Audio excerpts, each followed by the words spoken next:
পূর্বাচলের একটা প্লট পাইছিলেন, ওইটা 7.5 কোটি টাকা বিক্রি করে সারাদিন টিভিতে যে গল্প বলে। পুরো জুলাই, আমি জুলাইকে নিয়ে কোনো ভয় পাই না। পুরাতে ইয়েতে নাহিদকে যারা ফলো করছেন, লিডারদেরকে যারা ফলো করছেন, যারা কাদের থেকে স্লিপ এনে আমাদেরকে দিচ্ছেন, চিন্তাই করা যায় না। মানে কি অবিশ্বাস্য সাহস আমাদের সবার মধ্যে ভর করেছিল।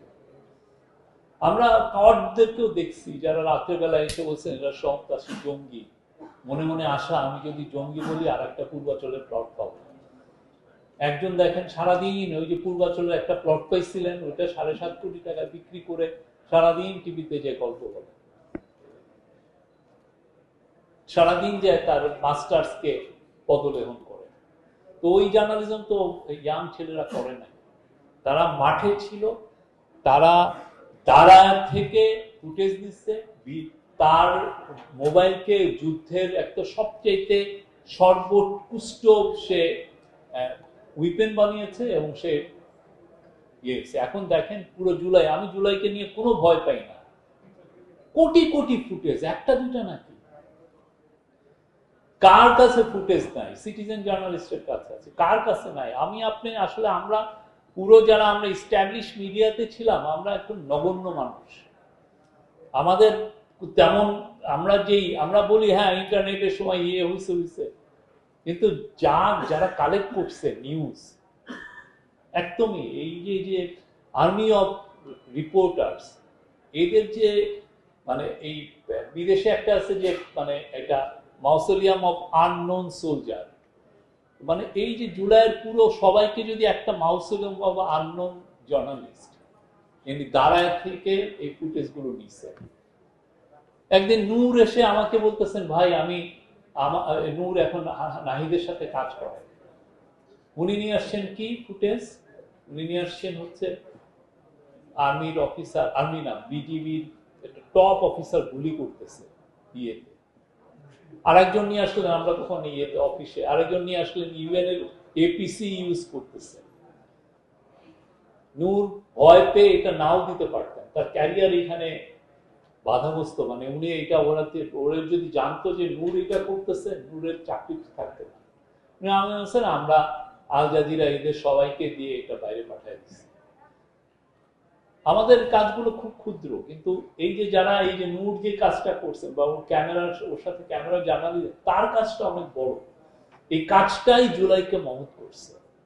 মানে একটা দুইটা না তো, প্রত্যেকটা ক্যাম্পাস। আপনি কুমিল্লা ইউনিভার্সিটিতে যান, ওরা দুইটা নিজেরা ডকুমেন্টারি করছে। আপনি জাহাঙ্গীরনগর ইউনিভার্সিটিতে যান, ওরা কয়টা ইসলামী ইউনিভার্সিটিতে যান, ওরা ভিডিও করছে। প্রত্যেকটা জায়গায় এই যে কাজগুলো তুলে ধরছে এমন সব জার্নালিস্ট হয়তো একটা টাকাও বেতন পায় না,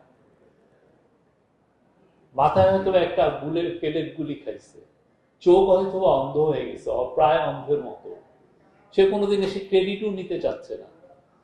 জুলাই একটা মানে বাংলাদেশের ইতিহাসে এর চেয়ে মহত্তম আন্দোলন 71 এর পরে আমি তো দেখি নাই, এবং এটা সাকসেসফুল করছেন আমরা সবাই।